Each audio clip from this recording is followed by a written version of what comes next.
What's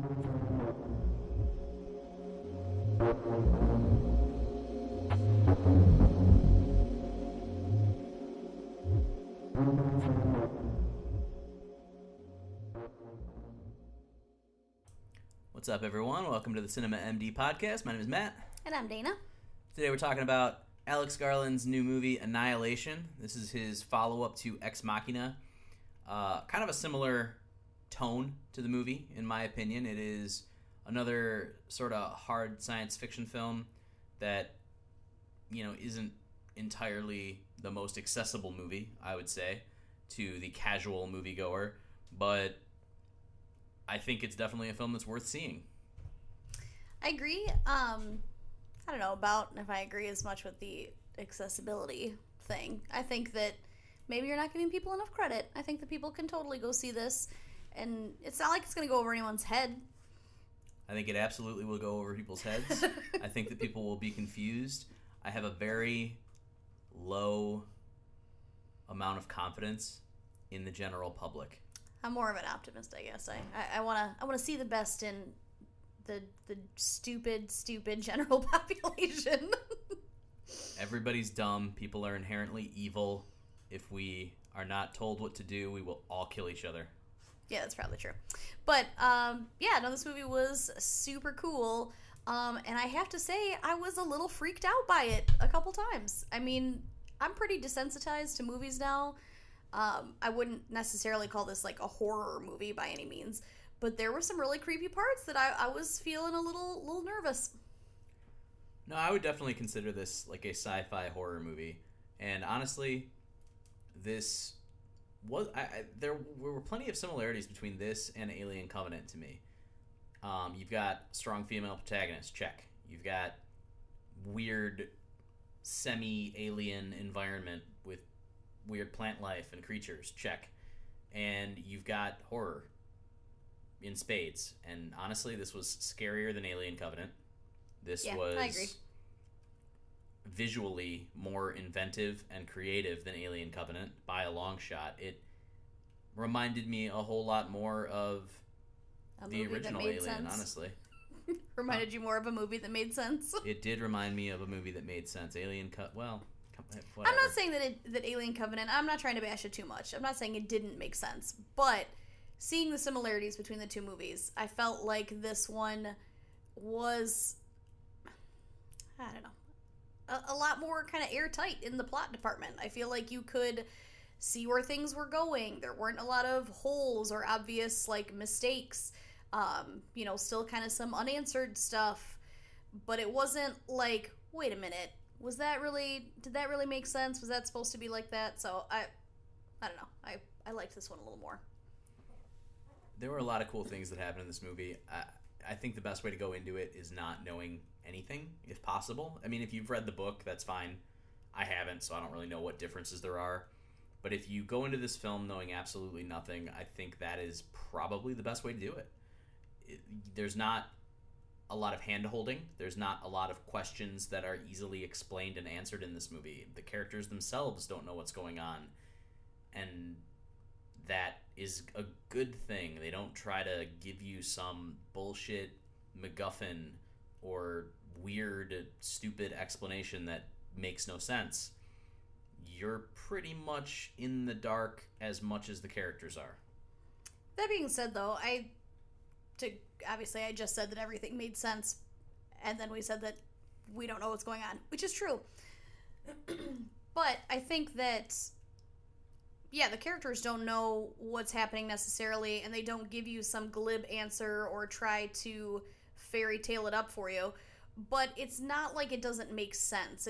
Everything seems deliberate. Yeah, there's a big difference between a movie being nonsensical and a movie being intentionally ambiguous about certain things and intentionally being mysterious about certain things.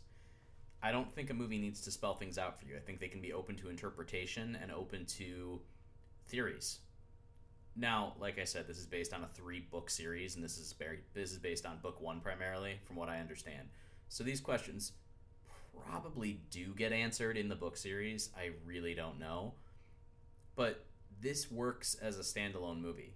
This doesn't need to be followed up with the next logical movie, which would be book 2, I'm assuming.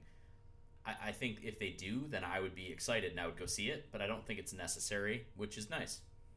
Yeah, I agree. It's not something that if they decide to not make any more in the series that, this one seems unfinished by any means.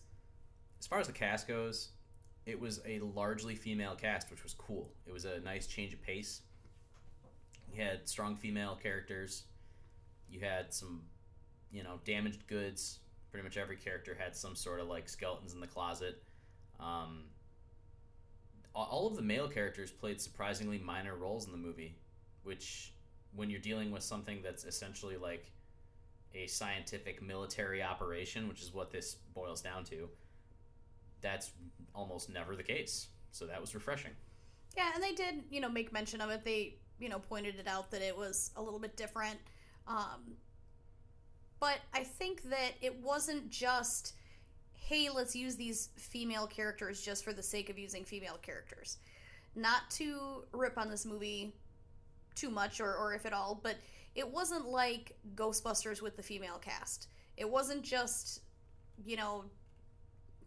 doing obviously it's not a remake, but, having a cast be all female just for that purpose. I think that it really worked. And yeah, it was cool to see. It was interesting to see some of the male characters playing the minor roles that traditionally female characters have played. So it was cool that it was done well and made sense. I agree entirely. The visuals in this movie are spectacular. There's a lot of colors. There's some cool creature designs. There's some cool just ideas for these like weird mutations of plant life and wildlife. It gets, I would say, in the third act, the movie really goes, that's when the movie goes from like more of a sci-fi horror into like straight hard science fiction, where it starts getting into a little bit more of the theoretical scientific stuff. But that's a good thing, honestly. I mean, it's a horror film that isn't entirely a horror film. It's multiple things. It doesn't shoehorn itself into one specific genre trope. Yeah, and obviously not, since we just said to go into it not knowing anything about it, no spoilers, trying not to give too much of anything away. But I think what was cool is that sort of like the evil in the movie, or, the bad guy, if that's what you want to say, which is not a great descriptor either. It's not really evil. It just kind of is, which I think, makes it kind of cool that it's not, something that has, it feels malevolent, but it's not, I don't know, help me out here. I'm struggling. Well, I mean, listen, you're going to get this pretty much immediately from the opening shot of the movie. There's this, like, unknown like field of energy that's ever expanding and changing the things that it expands over, and these soldiers are going into it. That's the basic plot of the movie. They're trying to figure out what's causing it, right? So I mean, it makes sense in a movie like this that takes itself seriously that there's not going to be some evil alien wizard at the center of this,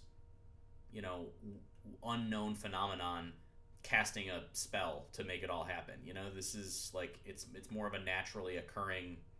Yeah, it does try to make it as realistic as possible, even though it's something that, none of us have ever encountered before, and it's a fictional story.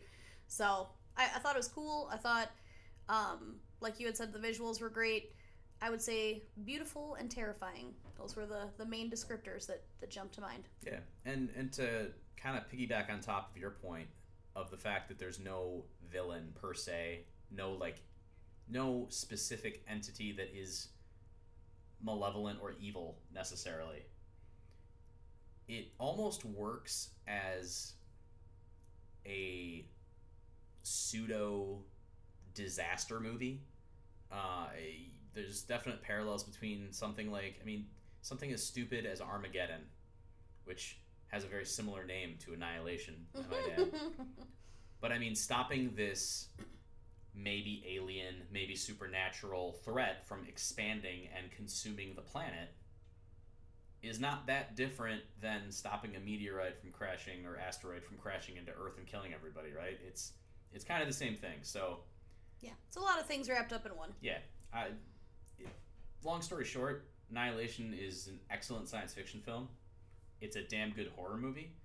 It raises a lot of questions. It causes discussion, and I think it sucks that it's not doing well box office wise. I know internationally it's debuting on Netflix in March instead.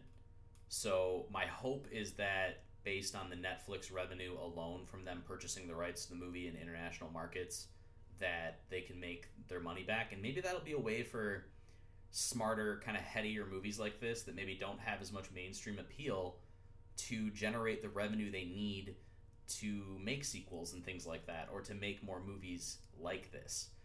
I mean, imagine, if you liked Alien Covenant, which I still appreciated it, I liked it, I still want them to continue the storyline.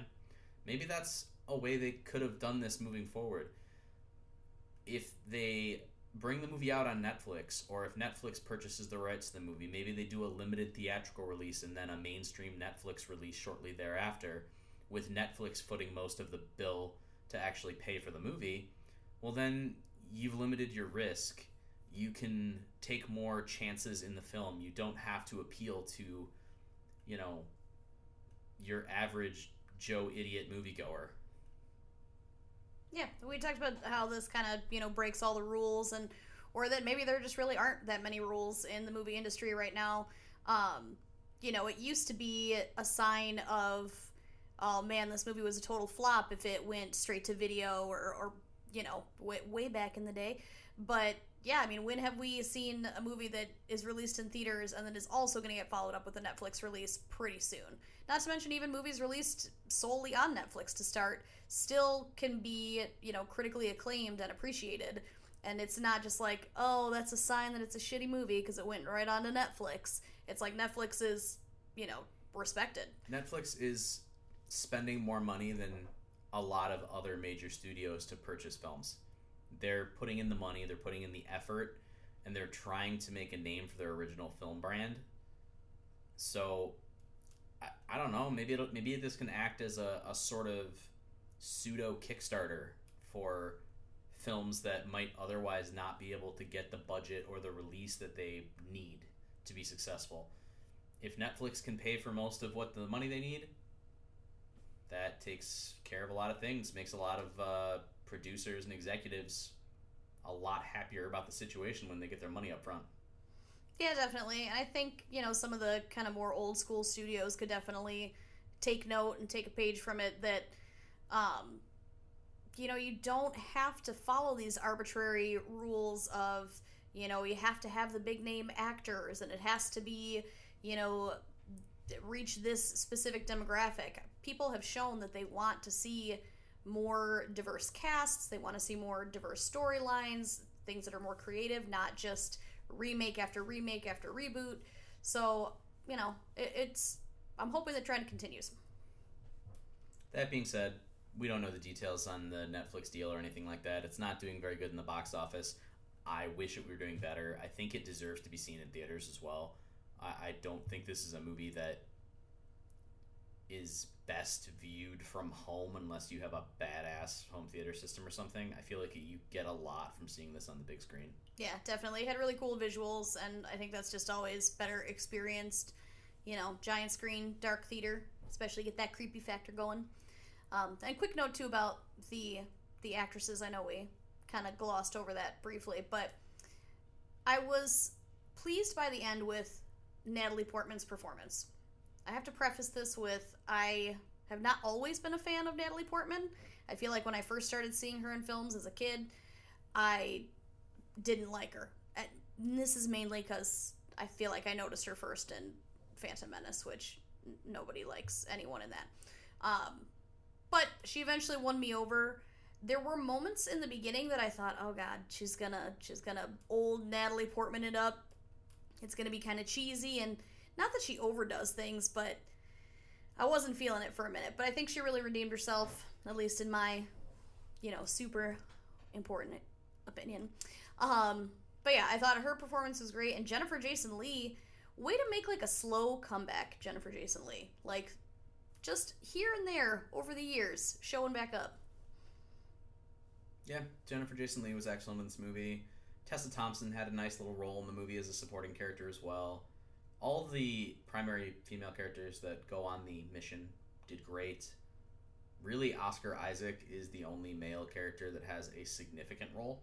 And he still is not in it a ton. He has a significant part to play in the movie, yes. But yes, as far as lines, screen time, it's right? Limited. Mm-hmm. But he does a good job too. And I found out he was actually shooting this movie concurrently with The Last Jedi. So he was literally like going on his days off from The Last Jedi to shoot his scenes for this movie. Oh, well. So he was a busy guy. Indeed. So what's your score here? What are you giving it? It's kind of tough. I'm going at least 8, maybe 9. It's just it's a different movie for me to like that much, but I'm gonna do 8.75. We can do. Hell yeah, we can. Do those kind of fractions now. Heck yeah. Cool. I'll give it a B+. You fuck. So, where did this Natalie Portman hate come from? Everyone talks about her. What was her first movie that I've never seen? The Professional. Yep, never seen it. Everyone talks about how great she is. I've never seen it. So, you went from, like, Phantom Menace, fuck you, Natalie Portman, then Garden State, you were all like, yes, Natalie Portman, and then where was the next downturn? There's not always a downturn. She's like hit or miss for me sometimes. And with Garden State, I was annoyed that it was her in the movie. Like, I went into Garden State pissed that it was her. And then, like, she made you like her during that movie. Which, that one's kind of has, like, a nostalgia soft spot for me. But, yeah, I mean, she's generally pretty great in all the things she does. I got, like, a weird vibe in the beginning of the movie. She recovered. Have you seen the film Your Highness? No. Mm-mm. Natalie Portman is on a quest in that film. I feel like you tried to make me watch this, and I think just bits and pieces. Bits and pieces. That movie is terrible. We'll see. But I have a soft spot in my heart for that terrible film because it fills the 20-sided die-shaped hole in my heart for fantasy films because there's not enough of them ever. Yeah. Okay then. Anyway. So yeah, I agree with your score of 8.75. I was gonna say, were you really giving it a B+? I don't think that's a real score, so I'm gonna give it a B+. See, but I feel like a B+ is way lower. I'm gonna give it an A-. All right, that I feel like is comparable to an 8.75. Not that we have to agree, clearly. A-. Sounds honestly, good. it was a good movie. Wasn't perfect. Good movie though. A-. Go see it. See it in theaters while it's still in theaters. It's not making that much money, so catch it if you can. Not the DiCaprio movie. You know what I mean. See Annihilation. So we wanted to do one more thing for this episode. We're gonna try to make it a little bit shorter episode than our last one, which was fucking like an hour and 10 minutes long. Yeah, sorry about that. So we're gonna try a little game here. We're gonna try some movie word association. So we each came up with a list of 5 words. We didn't tell each other what these words are. We're gonna read these words to one another and just say the first movie that pops into our heads. And then we're gonna kind of discuss maybe what these film choices mean from a psychological point of view. Dana being the expert. Yeah. I got a degree in psychology that I clearly use every day in my completely unrelated job. It's all right. My degree in creative writing is basically it was useless when I got it. It was useless before I got it. Everyone knew it was useless. I was told it was useless. Yeah, degrees for fun. 2 thumbs up, guys. That's right. All right, so who's going first? How about I go first? Ugh, okay. I overthink things, so I'm going to do my best to just really word association spit it out. All right. 5 words. Now, I know you had said you used adjectives primarily. Yeah. Well, I did. Yeah, well, I was trying to set the ground rules for what we were doing. I didn't. Oh, okay. I have 1 adjective. So now are we going back and forth, or are you giving me all 5 and I got to just spit them out? It's word association. I got to give you all 5. Okay. All right. All right. I'm not going to rush you here, but You got like 5 seconds, 5-10 seconds for each That's a one. long of these, time, right? but okay. All right. First word, gunfighter. Tombstone. Tombstone. Nice. All right. Next word, studs. Magic Mike. First one, not the second. Fuck you. I like the second word. Third word, artist. Oh. Okay, so the movie that came to mind, I feel like is like cheatery, was The Artist, which I've actually never seen, so I feel like that cannot be the real association. But I guess that's what it was. That's what my brain thought, was just straight. Okay, it's fine. 1-to-1 comparison. All right, let's see if you can avoid doing the same thing this time. Fourth word, galaxy. Galaxy Quest was the first one, so I kind of sort of avoided it. Not really. No, I just went right with I'm it. still a little surprised that you picked Galaxy Quest. It's not like one of your favorite movies. That's true. I know the cult following it. I'm not fully on board. It's a good movie. All right, I failed myself because those both were. It's hard to pick words that don't exist in a movie title, I guess. So that's fine. Adjectives.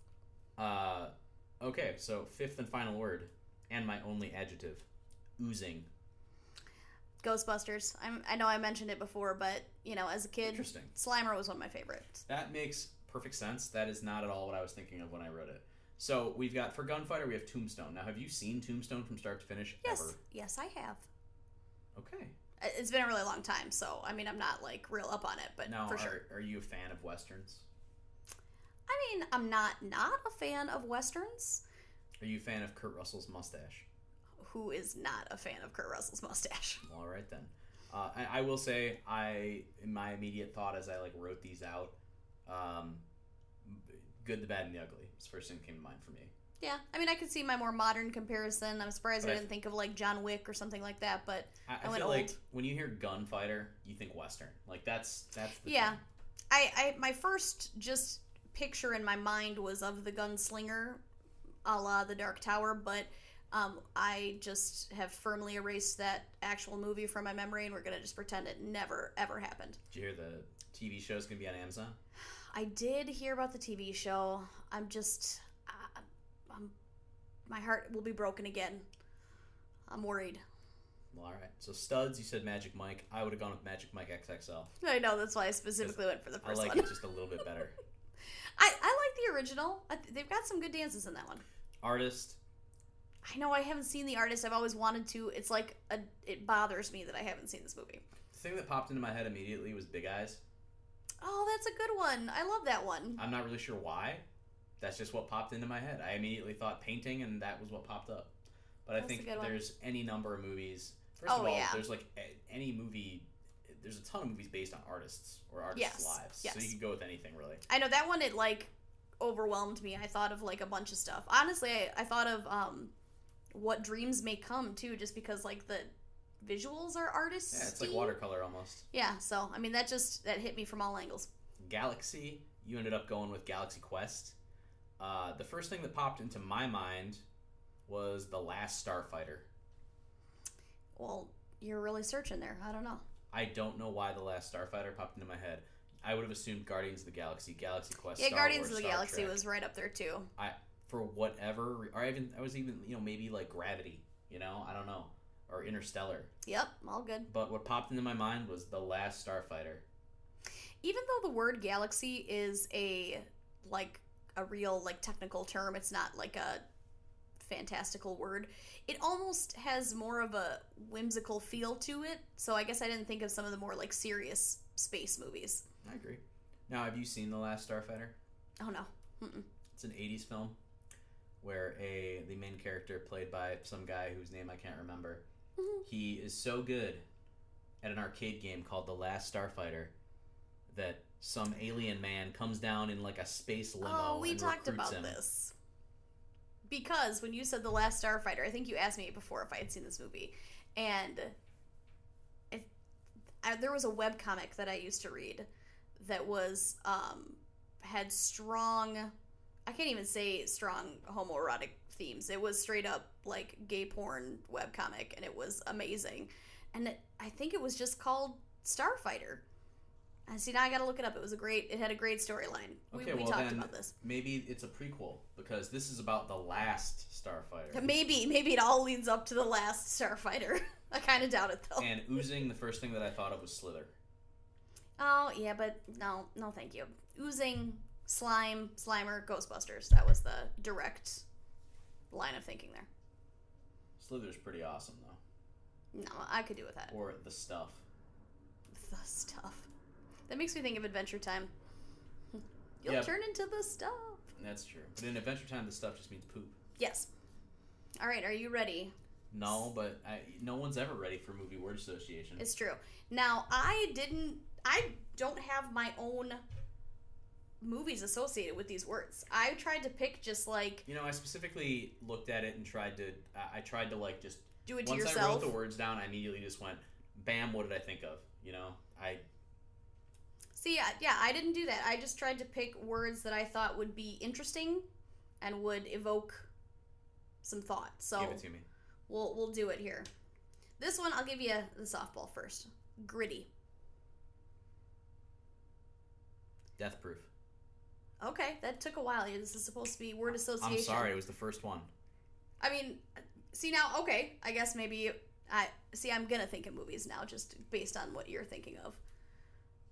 Death Proof, interesting. Okay, Gritty. Loyal. Homeward Bound. Yes. Not that that's what I had in mind, like it's a contest, but it just is a great comparison. Voluptuous. Who Framed Roger Rabbit? Man, you're just a flight of whimsy over here today. It's just adorable. Now this one I didn't know how a color would work out, but red. Sin City. Oh, okay. I'll let you know what I thought of there too in a second. Good word for everyone. Everyone's favorite word. Moist. American Pie. Okay, fair enough. So I guess what I was thinking of in some of these, so Gritty, I was almost thinking more like crime, drama. So actually, I guess Sin City could have fit into more what I was thinking for like Gritty. I had Grindhouse stuck in my head, and then I realized that's kind of two movies, and then I just said one of them. I guess I thought of like the gritty film, the gritty look they used for the movie. There you go. The fact that the characters are all kind of like gritty slime balls. You could look at it however way you want. I guess I don't know why that popped into my head. I probably would think of 100 different things every time you ask me. I didn't have anything in mind for Loyal, but Homeward Bound, what the like wholesome answer of the day that would just tickled me. That was amazing. I guess Loyal I thought of more like maybe like a war film or something where people have to band together. But yeah, I guess when you say loyal, the first thing I thought of was a dog. Yeah, like makes sense. Lassie, I mean, that was Shadow. Yeah, Homeward Bound is the pet movie, the dog movie that I grew up with. Yes. So same. That was the obvious choice for me. I agree. And then did I give you Red or Voluptuous first? Doesn't matter. Red, actually, it's funny you said Sin City. It made me think of 300, but same kind of visual, just immediate, what do you associate with it? So. Red, to me, was Sin City or Schindler's List. Yeah, both good. I don't think I had anything really in mind for Voluptuous, but Who Framed Roger Rabbit? Okay. Yeah, just thinking of those big old Jessica Rabbit knockers. Yeah, I mean, who doesn't? Which is funny because, of course, once I thought of Jessica Rabbit, then you said Red. I just kept thinking of Jessica Rabbit. Anyways. Yeah, I know. not on purpose, obviously. And yeah, Moist. I mean, you could go in any direction with that. I mean, you could think of like a sexy, steamy movie. You could think of like a gross horror movie. You could go all over the place. I feel like you could go Alien. They're just dripping. Yep. Xenomorphs just dripping saliva everywhere all the time. Goop all over the place. So great. I would say this was a success, and we've learned more about ourselves in the process. I agree. American Pie. Oh, well, okay, no spoilers because that's a recent movie, so I will leave it at that. It had nothing to do with the movie we just talked about. I will admit to freeze framing American Pie in my adolescence several times.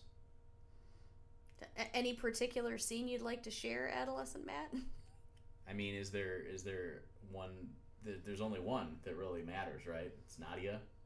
Well, taking the top off. Yes. For Jim. And then it's a great scene, but the problem is, as soon as you get past Nadia, then you got to see Jason Biggs' dumbass again, and yes, it ruins the moment. You got to freeze frame just right. Yeah, this was when like we still had dial-up internet, so using that, we don't need to get into this. This is embarrassing. Moist. Anyone that was a teenage boy when American Pie came out knows what I'm talking about. The struggle was real. It's true. Well, all right. I think we've definitely made some insights into the movies that just are implanted into our minds. Absolutely. They're what came to the forefront, which is surprising to me. I haven't seen Who Framed Roger Rabbit in probably 15 I think we both years. went with some old movies. I mean, Tombstone, for real. I would have thought of you picking Tombstone. Me either. I surprised myself. That's the whole point of word association. What character do you think of from Tombstone when you think of a gunfighter, in particular? So I think there's one who is a gunfighter. That is what he is. Who's you have someone in mind? Who's your person? Doc Holliday, Val Kilmer. Yeah. He's the one. He takes out the big bad at the end. It has been so long since I've seen that. He has like consumption and he's like dying and he still kills the guy. I had a moment of panic because that is who I was thinking of, but then I was like, oh shit, was that not Tombstone? Am I thinking of something else? I don't trust myself ever. So, decisions, hard stuff. Either way, that is the end of our episode. We made it a relatively fast one, I hope. Hope it was fun. So, check us out on our website, cinemamdpodcast.com. Subscribe on iTunes, Stitcher, wherever the hell you get your podcast from. You'll probably be able to find us there. Just search Cinema MD. Follow on Instagram. We kind of would like to start posting some contests and things like that here and there. We'll probably do that on Instagram and Twitter if we do it anywhere. So keep up with us there. Vero now too. Oh yeah, I got on Vero too. Bandwagon. Apparently people are jumping off the Instagram bandwagon to go to Vero because it's less based on revenue and giving. Basically, you have to give Instagram money to have your post show up to a lot of people. And apparently with Vero, it's a little more legit right now. Although there's not as many people on it, so it probably balances out. Anyways, check us out and give us some follows, give us some likes. Reviews. If you listen, please give us reviews on iTunes because we still don't have any reviews on iTunes, and the more reviews you have, the better chances we have of shooting up the search criteria and all that fun stuff. So, thank you for listening, and we will catch you next time. Bye.